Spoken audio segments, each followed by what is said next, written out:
Hi there, I'm Guy Lane. I'm the founder of Vita Sapien organization, coming to you live from Motel Prius today, parked up in St. Lucia in Brisbane. A little bit banged up at the moment. I've got my arm in a sling. I've had a minor surgical procedure on my hand that I'm just recuperating from, but taking the opportunity to put together a 1 hour training module to help people understand Vita Worldview.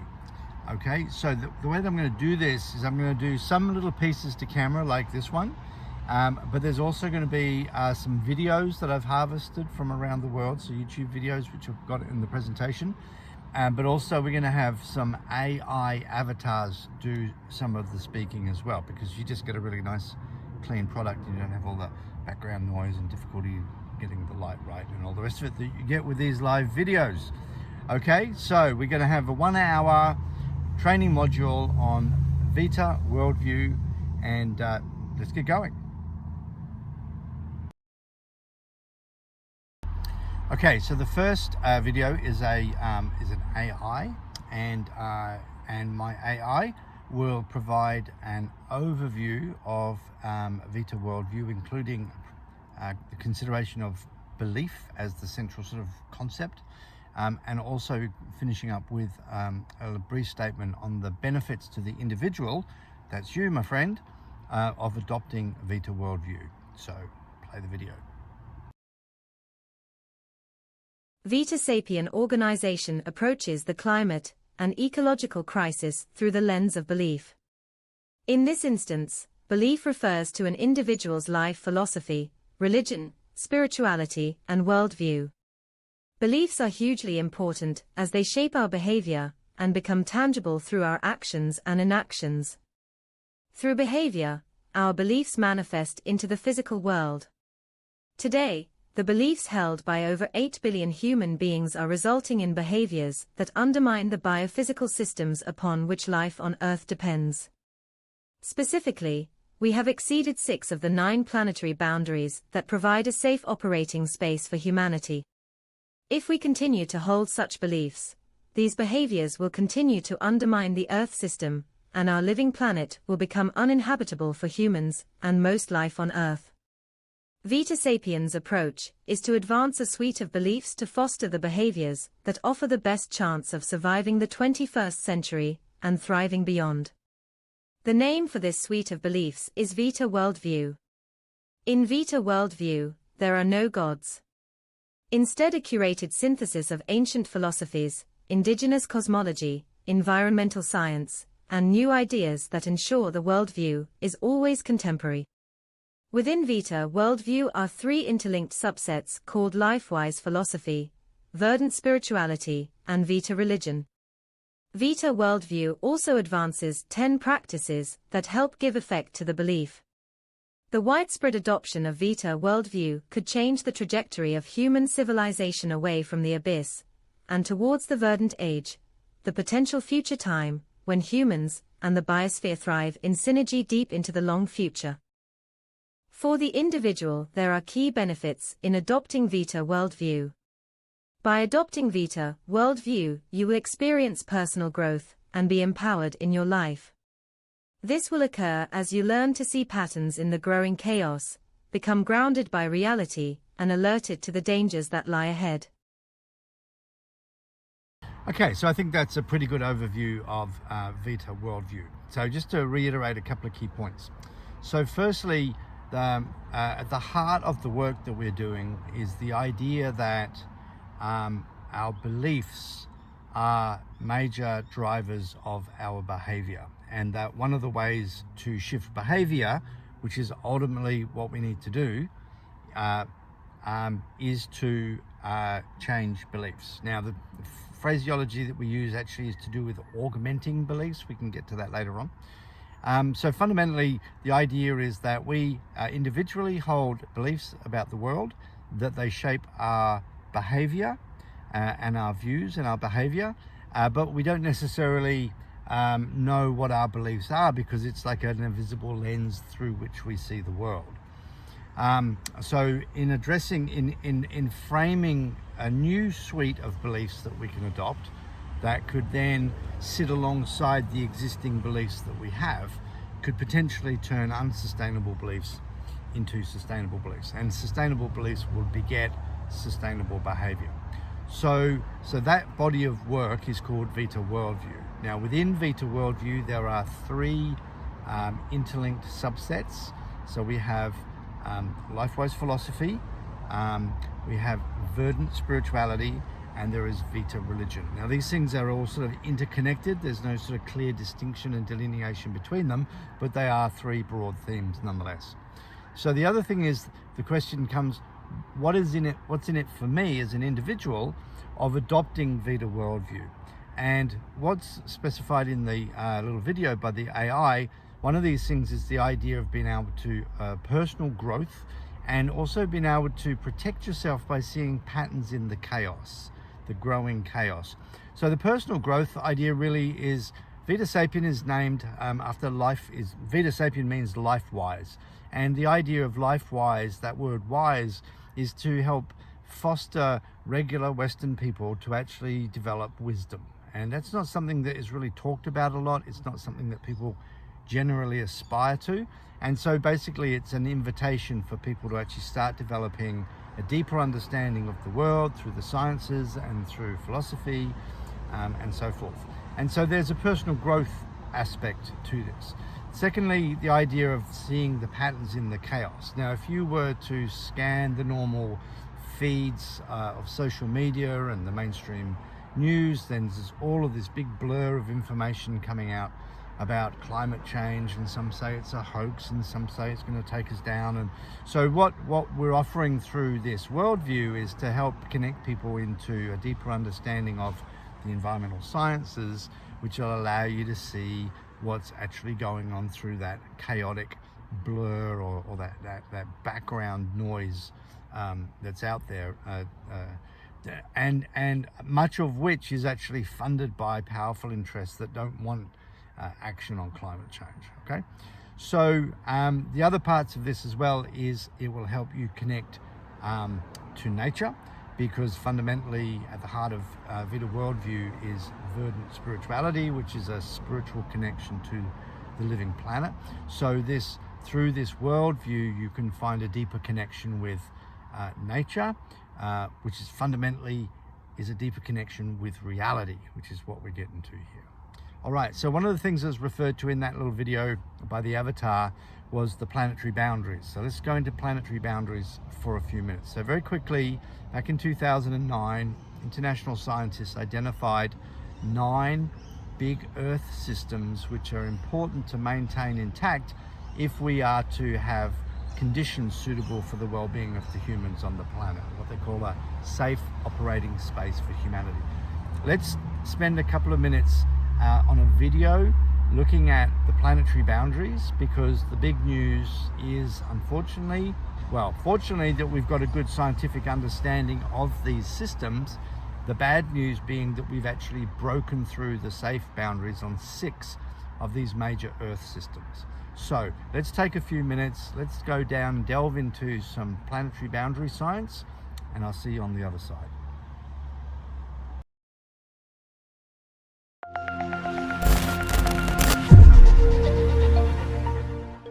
Hello, I'm Rohini Krishnamurthy. I'm a senior reporter at Down to Earth. I cover science, technology, and climate change. Today I'll be speaking about the 9 planetary boundaries. The world has breached 6 of the 9 planetary boundaries necessary to maintain Earth's stability and resilience, according to a new study. The study, published in Science Advances, was carried out by 29 scientists from 8 different countries. The findings are an update to the Planetary Boundaries framework that was launched in 2009 to define the environmental limits within which humanity can safely operate. So what are these boundaries, and what does breaching them mean for our world? The 6 boundaries include climate change, biosphere integrity, land system change, freshwater change, which includes changes across the entire water cycle over land, biogeochemical flows, and novel entities consisting of microplastics, endocrine disruptors, and organic pollutants. Catherine Richardson, the lead author of the study, had an interesting analogy to share with Down to Earth that will put things into perspective. Let's say if your BP is over 120/80, it is not a guarantee of a heart attack, but it raises the risk. The same is true here. The breaching of individual boundaries does not imply immediate disaster, but raises the risk of setting processes in motion that are likely to dramatically and irreversibly change the overall environmental conditions on Earth to one that no longer supports civilization as we know it. The researchers first identified the processes in the Earth's ecosystem that have been important for maintaining favorable conditions for humans in the last 12,000 years. Then, they assessed and identified the level at which human activities raise the risk of potentially dramatic and irreversible changes in the overall conditions on Earth using computer simulations. The study results show that humans have caused a breach in our planet's safe climate and land system in 1988 and are now facing a risk of systemic disruption. For land system change, the global area of forested land as a percentage of the original forest cover boundary has dropped from 75% to 60%, which is beyond safe limits. As for biosphere integrity, the researchers kept a limit of less than 10 extinctions per million species years. But the study estimated that the extinction rate was greater than 100 extinctions per million species years. Currently, it is estimated around 1 million of the 8 million plant and animal species are threatened with extinction, and over 10% of genetic diversity of plants and animals may have been wiped out over the last 150 years. The analysis also showed that violations of blue and green water boundaries occurred in 1905 and 1929 respectively. The planetary boundary of novel entities was calculated to be 0. This means humans have transgressed this limit as well.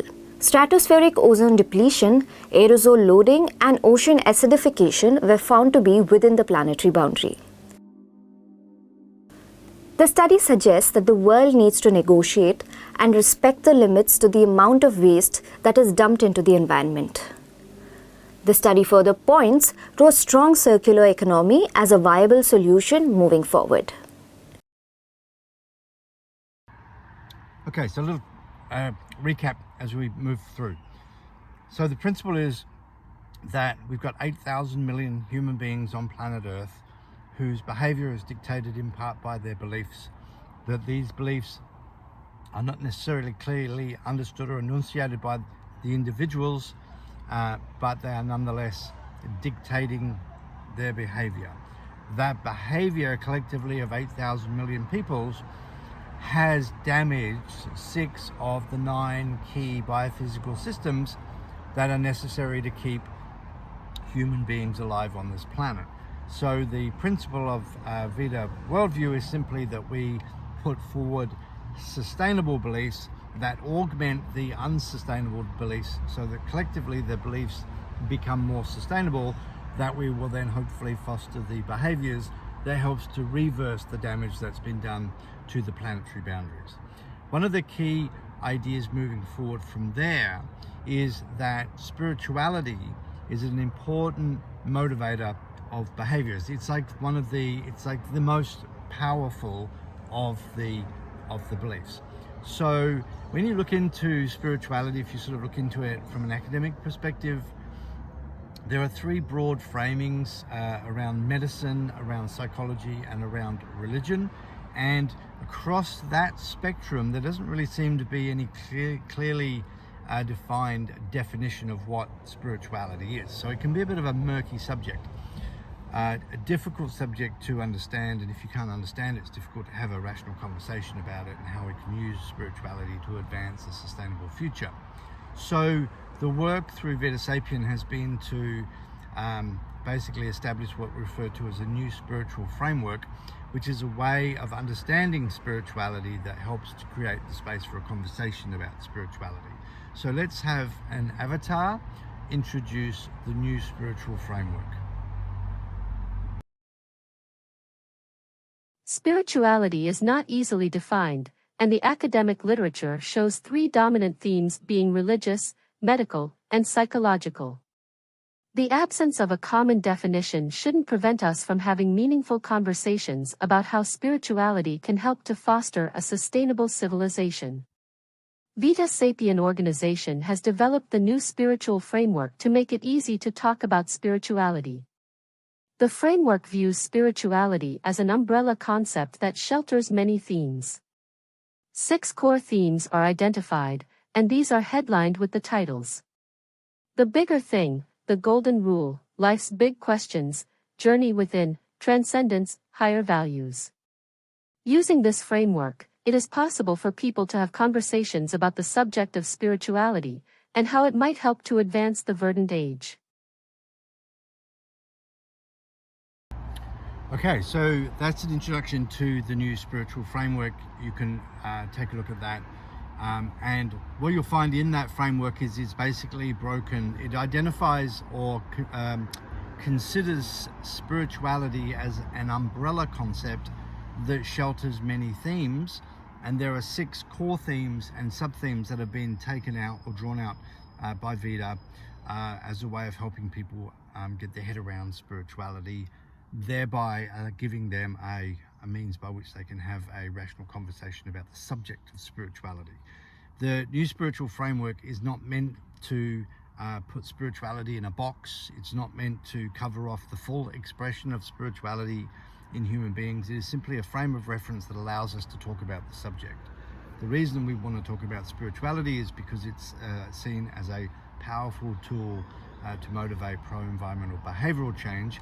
And if you read through the work on spirituality in the LifeWise, in the Vita Worldview, in the pocketbook, you'll be introduced to verdant spirituality, which is a way of seeing spirituality connected directly into nature. It's like the nature-based spirituality that is advocated by Vita Worldview. The latter part of that AI, she made reference to the Verdant Age. Let's talk about the Verdant Age. This is a very important concept. The Verdant Age is a potential future time when humans and the living planet thrive in synergy deep into the long future. It's a standard statement you'll hear repeated throughout your time with Vita. And basically what we're saying is that the time we live in right now, we refer to this as the Anthropocene. We'll talk about that in a minute.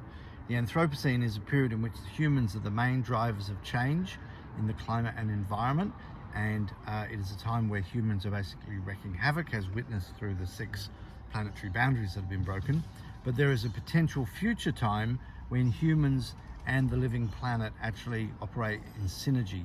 Synergy means that both parties are better off with each other.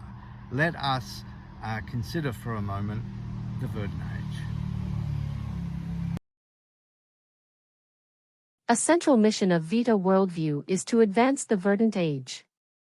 The Verdant Age is a potential future time when human civilization finds a balance with nature that allows us to thrive in synergy with the biosphere.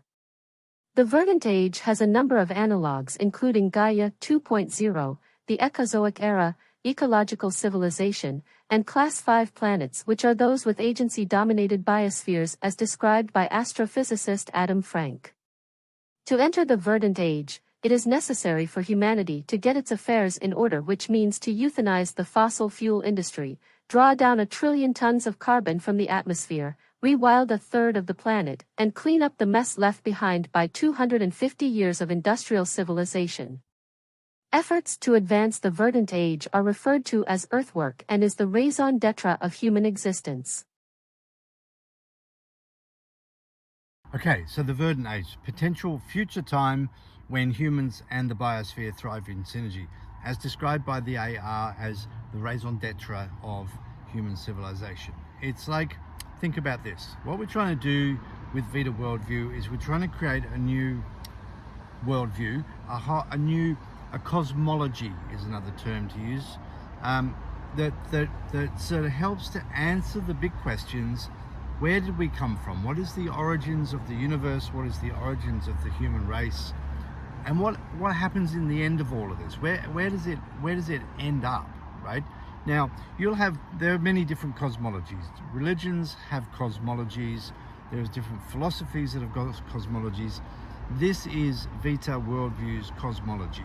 The origins of the universe go back to a scientific understanding of the Big Bang and inflation, abiogenesis, the origination of life on Earth through living organisms evolving effectively from non-living substrates, the evolution of the human race, the Anthropocene epoch, which is the era that we're in right now, the transition, either collapse and the annihilation of the human race, which may be what is ahead of us.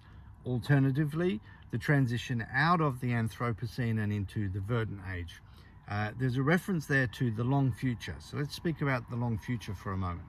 The long future is this idea that Earth is habitable because it's in the orbit around the sun is not too close and it's not too far away, that we've got the right amount of solar insolation, and that we've got mechanisms on Earth through organisms to maintain the chemical equilibrium of the atmosphere to keep the temperatures right for life. Now, as the sun ages, as it consumes its fuel, the sun will expand out in what's called a red giant, and eventually it will bake planet Earth dry and lifeless, and there won't be any life left. The time between now and the time when there's no life left because it's been baked off by the swelling aged sun is called the long future, and the Verdant Age is a subset of the long future. Life has existed on Earth for over 3.8 billion years because our planet has an abundance of water in its liquid form. This is because Earth's orbit around the Sun is not so distant that all the water freezes, nor so close that all the water boils off. It is understood that Earth will remain within this so-called habitable zone for 1 billion years or more. Beyond this time, the Sun will age, swell and massively increase the energy falling on Earth. Eventually Earth will be baked dry, taking all of life with it. Vita uses the expression long future to describe the time ahead in which Earth will be habitable for life. With proper stewardship of the Earth system, humans should be able to survive deep into the long future. One of the other aspects of Vita Worldview, you remember I was saying before that there are 3 interlinked subsets. We've got the Verdant spirituality, we spoke about that. We've got Lifewise philosophy, and we've got Vita Religion. Let's have an avatar talk about Vita Religion. Vita is a nature-based religion that is devoted not to God, crystals or woo-woo, but to the living planet itself. It teaches the belief in a supernatural being called Vitae-planeta, which is comprised of all the animals and plants on Earth, plus the ocean, atmosphere, and soil. In addition, there are 10 practices that give effect to the belief in Vitae-planeta. Vita Religion aspires for humans to survive the 21st century, and to thrive on Earth for at least a galactic year, which is about 230 million Earth years. The religion is unique as it is framed more as a secular belief system than a religion in the classic sense, and is non-exclusive, so it can comfortably coexist with other religious or spiritual beliefs. Vita is a registered religious institution, and religious affairs are overseen by Vitan Ministers. One pathway to become a Vitan Minister is through a process of ordination. Ordained ministers would necessarily be self-starting individuals with a deep love of nature and a good understanding of the environmental sciences. People of all genders, races, and cultures are eligible to become Vitan ministers. The ordination process includes an individual demonstrating a thorough understanding of Vita Worldview and manifesting the personal traits known as Imperium and Automotion. Imperium refers to an individual manifesting a force of character to act on behalf of the living planet. Automotion refers to a person undertaking actions directed by self-motivation and initiative. Okay, so that's an introduction to Vita Religion and the Vitan Ministers. Now, in Australia, where Vita is registered, a registered religious institution, A religion is defined as a belief in a supernatural being, principle, or thing, and the acceptance of canons of conduct that give effect to that belief. For Vita Religion, the supernatural being is called Vitae-planeta. Let's hear about Vitae-planeta. Vita Worldview holds that all the animals and plants on Earth, plus the ocean, atmosphere, and soil are parts of a single superorganism called Imperium Vita-planeta, or just Vita-planeta, for short. This concept suggests we humans are cells in the body of Vita-planeta and that we have an innate responsibility to look after the interests of the host. As a living organism, Vita-planeta displays homeostasis, which is the ability to regulate temperature and chemical equilibrium of her body. As most people aren't honoring their responsibilities to Vita-planeta, she is losing her homeostasis, and this is a problem, as Vita-planeta is our life support system. However, if Vita-planeta can be brought back to health, we humans could live on Earth for many millions of years into the future. Okay, excellent. So Vitae-planeta is the idea that all life on Earth, plus the ocean, atmosphere, and soil, forms the body of a single superorganism called Vita-planeta. Some people might be familiar with this concept by the concept of Gaia Theory. If you've heard of Gaia, you might recognize this theory. Let's have a video just in a second about Gaia, just to give you a bit of the background there. But firstly, let me just say that there's one subtle distinction between Gaia and Vitae-planeta. Gaia Theory holds that life on Earth behaves in the manner of a single organism, whereas Vitae-planeta holds that life on Earth is a single organism. Let's have the video.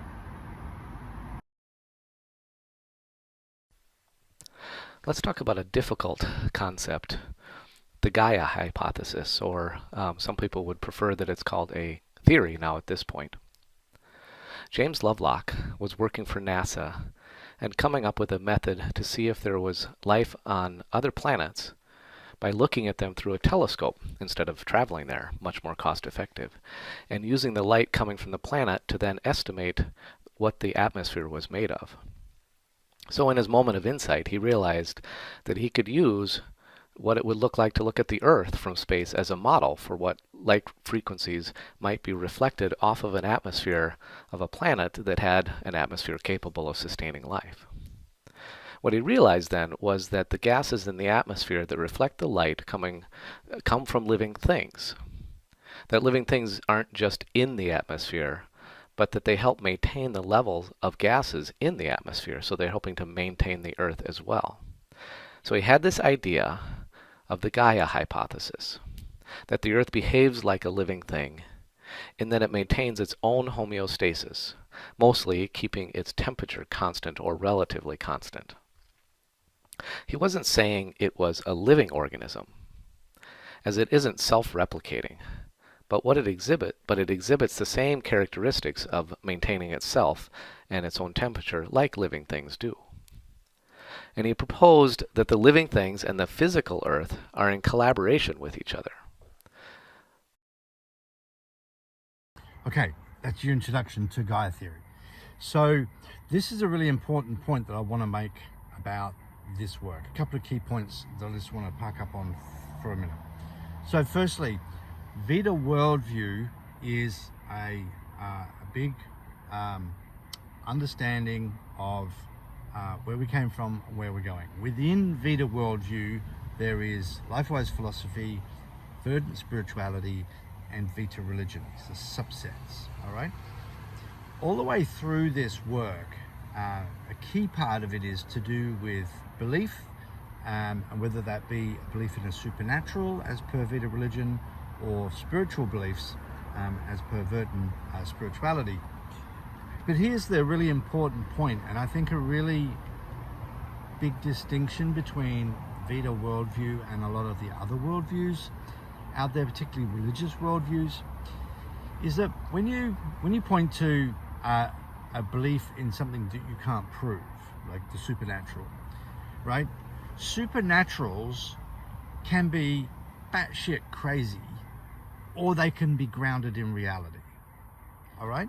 So let's just make this distinction between, you know, two different religions. Hey, buddy. You've got a religion where you have a belief in, like, for example, the flying spaghetti monster. Right? The whole idea that there's a big bowl of pasta with meatballs out there is responsible for creating the universe. All right? Not that different in terms of craziness to most of the beliefs in God. Beliefs in God are pretty kind of zany, pretty crazy. And because it's supernatural, you know, people think that doesn't have to have any grounding in reality. Whereas what I'm trying to do with this work with Vita is to create a supernatural that is so close to reality that it's just one step away from reality. So the diagram that I've got on this page is a diagram that was submitted to the Charity Commission to get the paperwork through. And it basically shows Earth system science as an established science, Gaia Theory as a contested piece of the established science. It's like it's not fringe, but it's not as well established in the scientific literature. And then one step beyond that is Vitae-planeta. So this is an idea that if we're going to have religions based on supernatural belief, the supernatural belief ought be grounded as close to reality as possible. That keeps your religions rational and sensible, and hopefully helps them actually help humanity, as opposed to just send it off in all sorts of weird directions. Okay.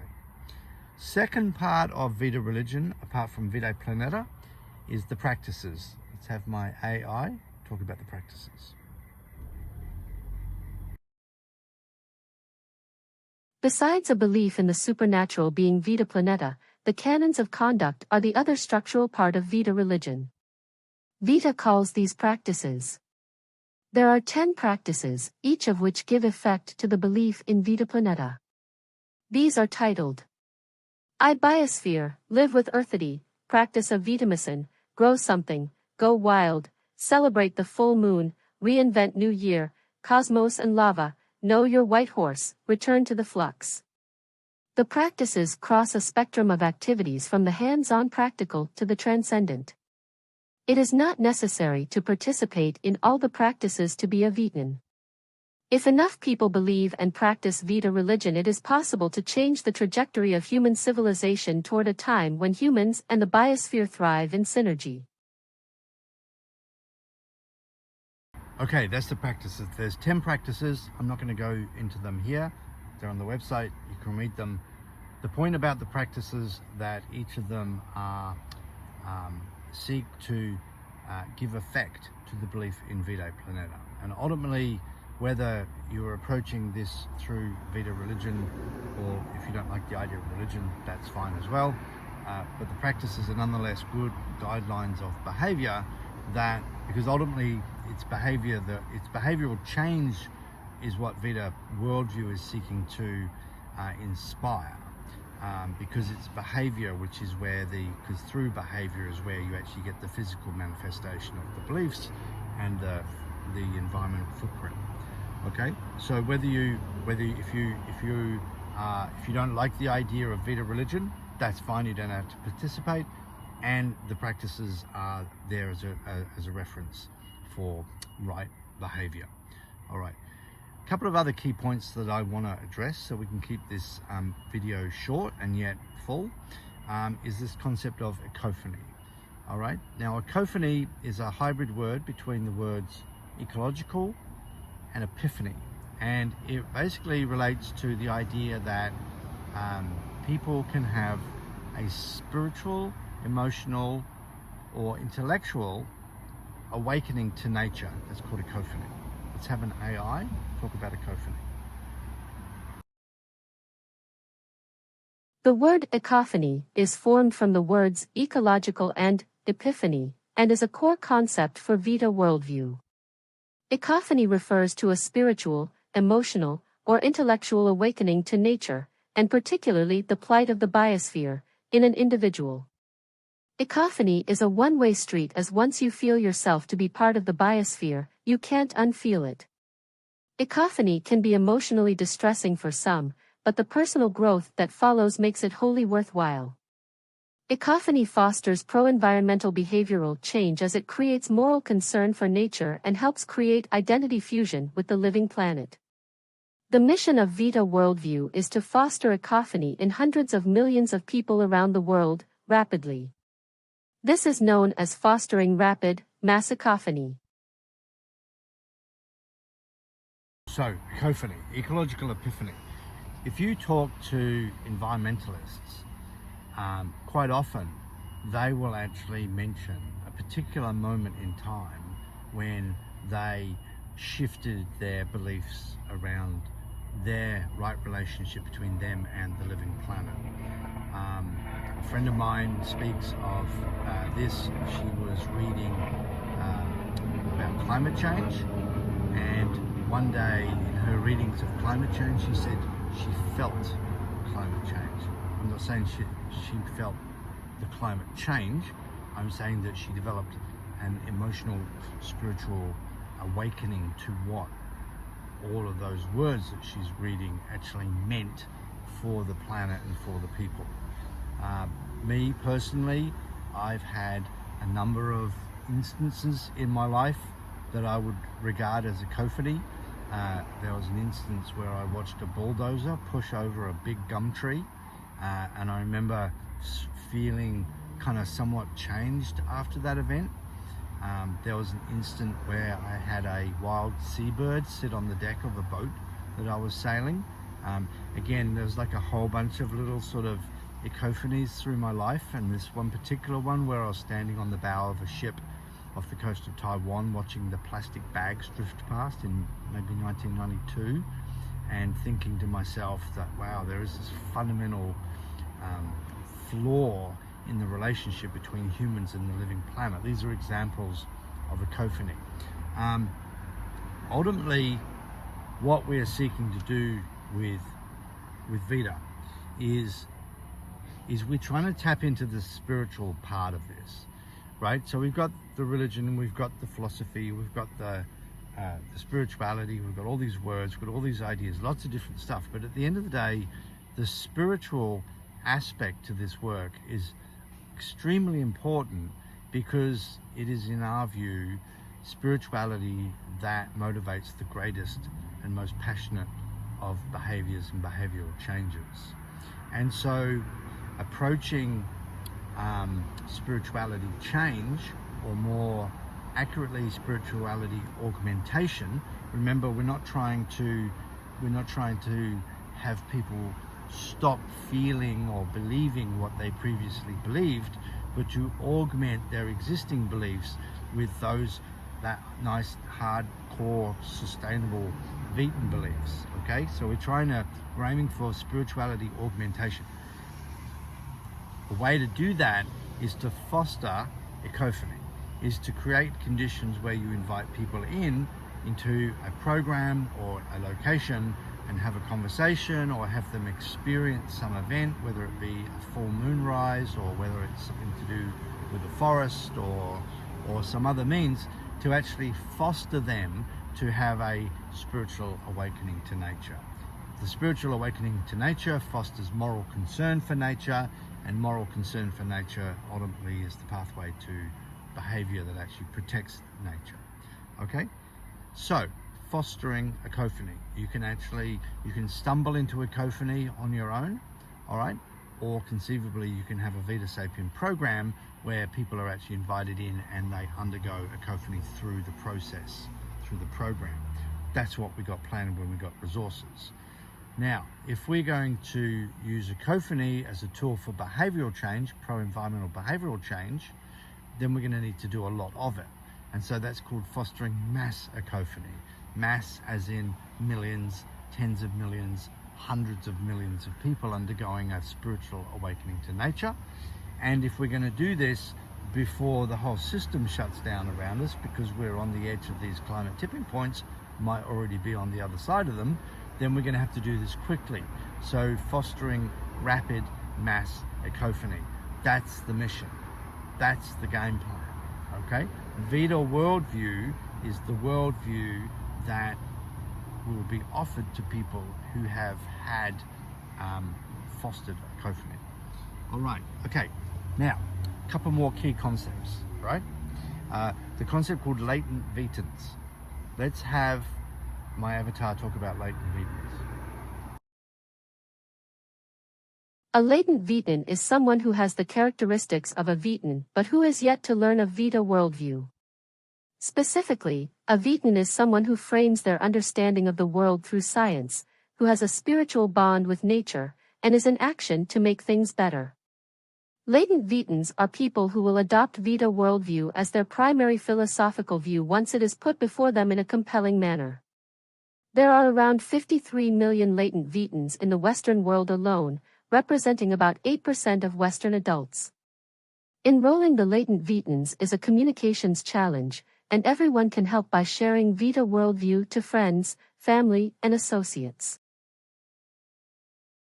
So, Latent Vitans, the idea that there are millions of people in the West and in other countries as well. I talk about the West because that's really the frame of reference for this phase of Vita Sapiens work, is to focus on English speaking and, modern Western cultures. All right. And so the idea of a latent Vitan, the idea of a Vitan is a person that has three characteristics. They have a spiritual bond with nature. These are people who fall within a category called spiritual but not religious. These are people who might be referred to as cultural creatives. All right. So these are people who have an awareness, spiritual awareness. It may not be deep, it may not be well considered or thought through. They may not even necessarily call it a spiritual bond with nature, but it is nonetheless a deep love and reverence for the living world. Okay, so people who have a spiritual bond with nature, who frame the world through science, which suggests a certain level of education, but also the discipline that comes from accepting that there are observable and understandable truths. Okay, and thirdly, that they are in action some way, so some level of environmental activism.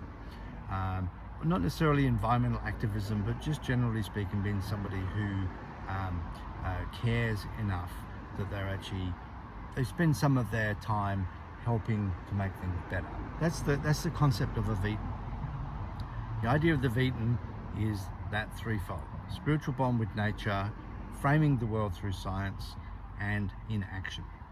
So the idea of a latent Vitan is basically somebody who has those characteristics but doesn't yet know about Vita Sapiens work, about Vita Worldview, about Vita Religion, Life-wise philosophy, or Verdant spirituality.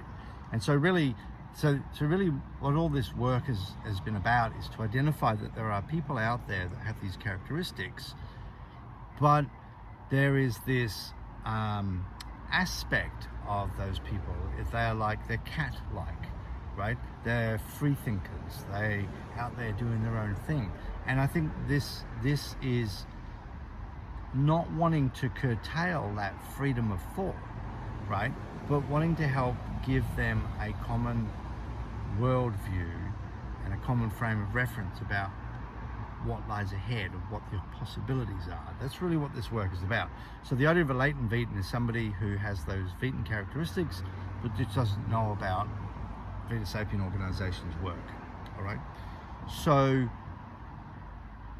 the mission moving forward is to enroll those people, latent Vitans, into an understanding of this work. They should be able to get hold of a copy of the pocketbook. The latest version of the pocketbook is called Vita Humans Thriving, that outlines the story. And that they should be introduced to verdant spirituality. They should be introduced to the ideas around the 230 million year galactic year time frame of humans staying on the planet. This is the worldview. Introduce them to the worldview. So that's really the mission, and that's a communication challenge. That's simply a matter of putting material out there. These people come across it, read it, and they go, that's interesting, and then they begin their journey. One way that you as an individual can help advance Vita Worldview, okay, is to participate in that communications, all right? And one way of doing that is by hosting a moon party. Let's have the AI talk about the moon parties. Every 28 days or so, there is an opportunity to host a Vitan moon party. The moon is said to be full over 3 nights, the night before, the night after, and the night of the full moon. On one of these evenings, gather with friends, family, and associates to observe the rise of the full moon and engage in an evening of socialization and big talk. Big talk is meaningful conversations about substantive issues affecting society, such as the climate and ecological crisis and its solutions. Moon parties are an excellent way to introduce people to Vita Worldview, and for the host to advance socially by inviting people outside of their social circles to attend. The process of determining when and where to host a Vitan moon party is called Moonscoping. Okay, there it is. It's very simple. Every 28 days or so, there is a full moon, all right? In the evening, the full moon rises, and if you can gather together with friends and watch the full moon rise, it can be an extraordinary experience because of the moon illusion. The moon illusion is this idea that when the moon rises above the horizon, it appears to be much bigger than it really is, and it's a visual spectacle, and you know what I'm talking about. So the idea of the Vitan moon party is to use the full moon rise as an opportunity to bring people together to share Vita Sapien, to share Vita Worldview. And if you're a good party host, then, and you know you're going to get a whole bunch of people together, who don't like getting invited to a good party? It's a way of expanding your personal social networks by inviting people who are on the periphery or outside of your social network, saying to them, hey, we're going to have a gathering together, would you like to come along? And it's an opportunity to actually have a place where you can share the pocketbooks, share Vita Worldview, okay? So, now, in order to host a Vita moon party, you've got to know when the moon rise is. So the next video in a minute I'm going to put together is to show you the moonscoping exercise, which is to figure out when the full moon is rising and where it's actually going to be visible rising above the horizon. It's called moonscoping. I'll show you that. I'm going to show you the moonscoping, but I want you to take this away, right? Our civilization is in the last few years of being able to control its destiny. We've got to have a global mass movement of connecting people spiritually to the living planet.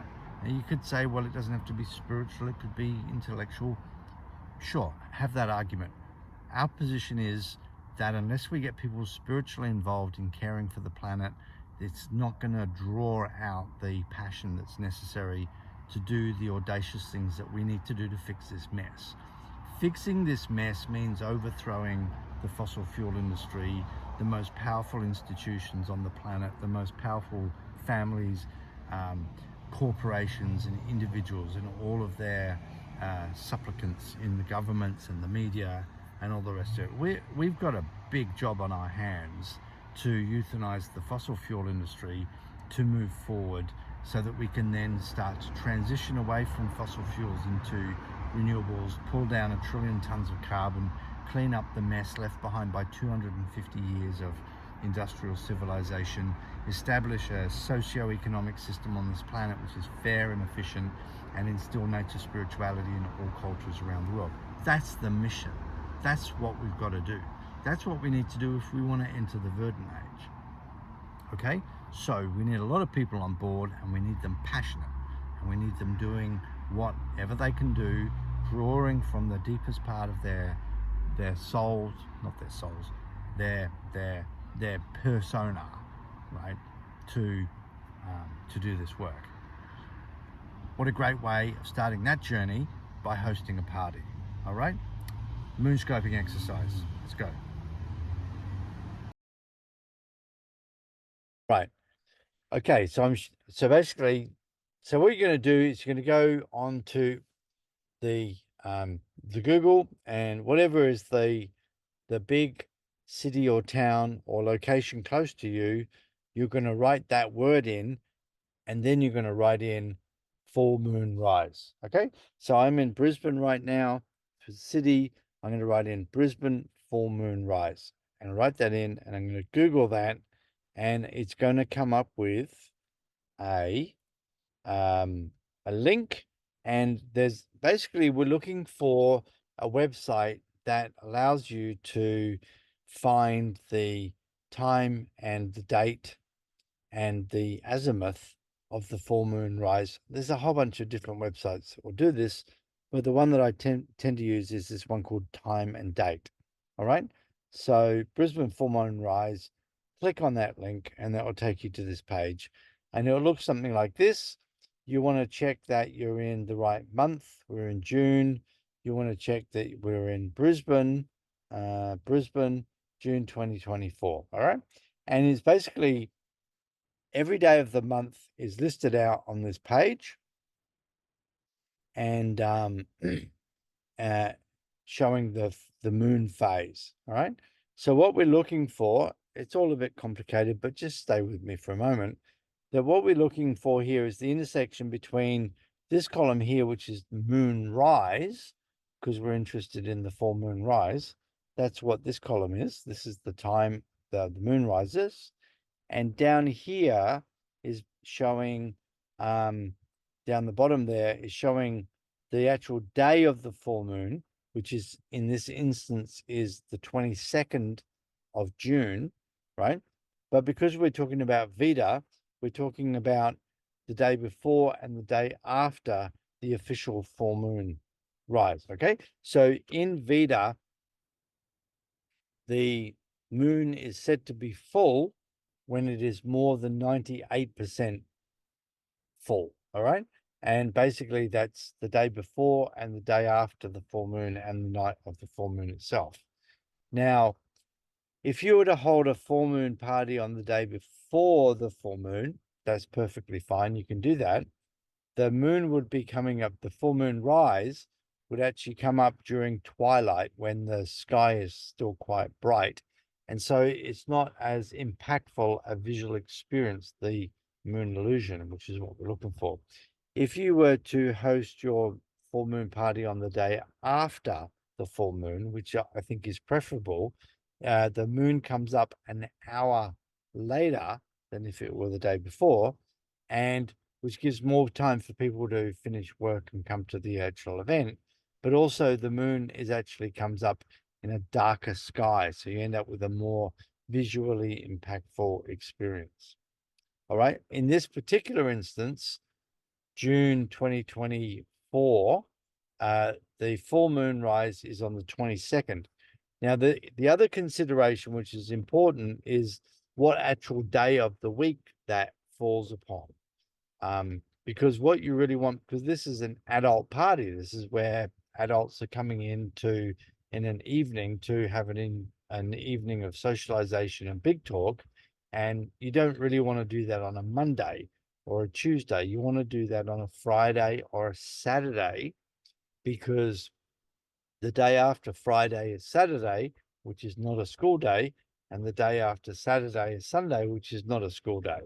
All right, so you really, ideally, you want to host your moon parties on Friday nights and Saturday nights, right? It just gives you more opportunity for, for the party to go on later into the night and to have a deeper sort of penetration into people's it's psyche, right? If you have a moon party on a Tuesday night and everybody scarpers at 8 p.m., that's not an exciting event, right?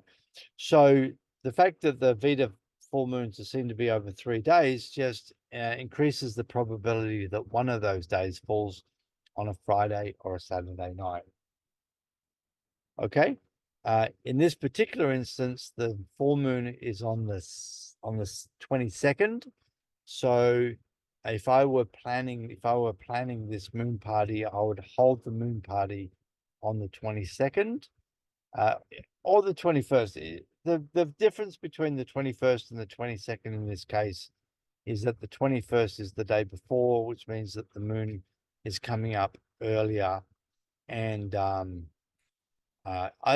would host this on the 22nd, which means that the morning after would be the Sunday. So that's what I would do. All right. Now, the important thing to see is that in this instance, the go back here. So Saturday. So the Saturday 22nd, the moon is rising. Full moon is rising at 4:59 p.m. All right. And it's coming up at 122 degrees. Now, what does that mean? Okay, so 122, this is really important stuff, right? So we're setting the moon party on the 22nd, which is the Saturday. We want everybody to be there before 9:59, 4:59, because that's when the moonrise actually occurs. And we want to plan the party so that we're actually able to see the moonrise at 122 degrees. So in this instance, for example, I'm in a part of Brisbane called St. Lucia, and I'm physically located around about where that dot is. And to give you an idea about what 122 degrees looks like, you need to sort of reference a compass rose. Remember, so what we're looking at here, when it says 122 degrees, that means if you imagine that due north is 0 degrees and due east is 90 degrees, due south is 180 degrees, then 122 degrees is somewhere between east and south. And if you were to map it out like this on a compass rose, you'd see that basically wherever you are, you're going to be looking at that direction to see the full moon rise.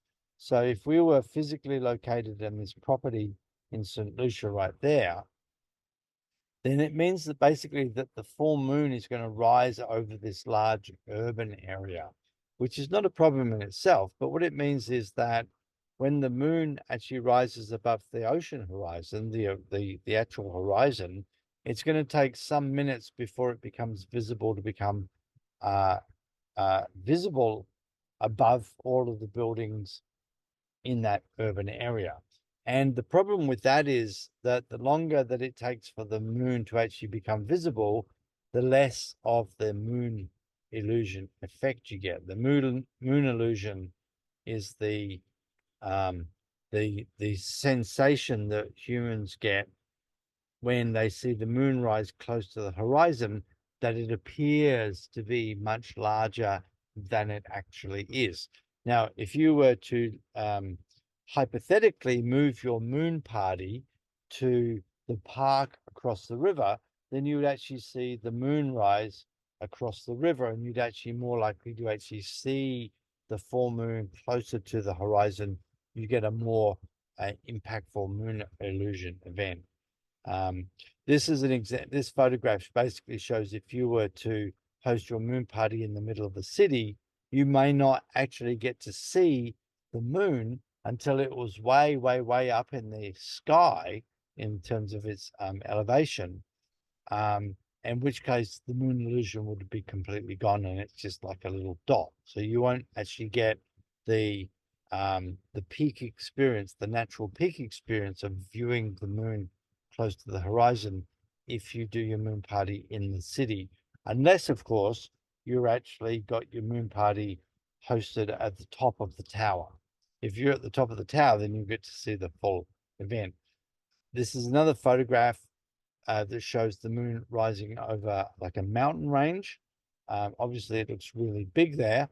The point to be made is it would look even bigger still if you were able to see the moon closer to the horizon. And ultimately, what you want for a moon party is to see the moon rising as close to the ocean horizon as possible. Okay, there we have it. That's, I don't know, about an hour, a bit less, a bit more. Haven't been recording the amount of time we've taken. But let me just recap what we've gone through, okay? Our civilization is in dire straits. We've got 8 billion people who aren't believing right to keep humans on this planet. We have got 8 billion people whose behavior is undermining the fundamental biophysical systems that keep this planet habitable. And if we continue down this path, we're going to have a mass extinction event in the coming decades that basically takes out most life on Earth, with us humans amongst the first tranche. Maybe it's not 1 or 2 decades, it may stretch out, but the point is that at some point, if we want to avoid that future, we've got to make some sort of a trajectory change. The work that Vita is putting forward suggests that belief is at the heart of this issue, that if we believe right, that we will act right, and if we act right, we can stay on this planet potentially for hundreds of millions of years. This is Vita Worldview. Okay, so we've talked about some of the parts of Vita Worldview, the Verdant spirituality, the Vita Religion. We talked about life-wise philosophy, which is kind of like the glue that holds all of these things together. All right, and what we're basically saying is that we're not asking people to change what they believe so much as to augment what they believe with this sustainability module called Vita Worldview.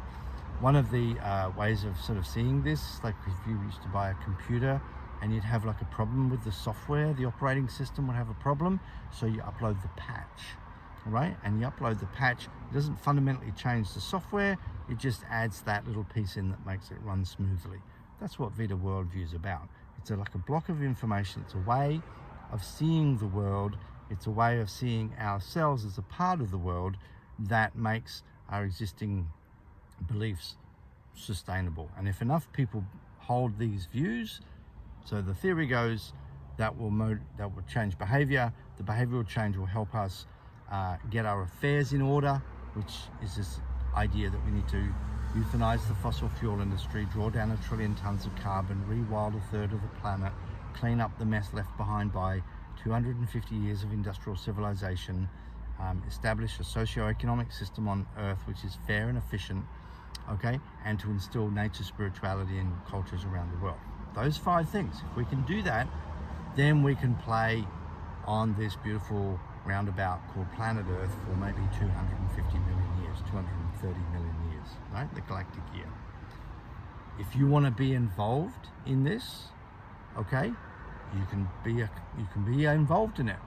All you got to do is read the material, look at the stuff on the website, okay? Start talking about it, start engaging with it, and if you want to share it, then one of the pathways to share it is through the moon parties, and every 28 days, conveniently, nature gives a spectacle called a full moon rise, and there's a little exercise that I've showed you called Moonscoping that you can figure out when and where the full moon will rise so that you can plan your party. All right, so there it is, Vita Worldview. I invite you to get on board, because at the end of the day, this is meaningful stuff, right? This is big stuff, right?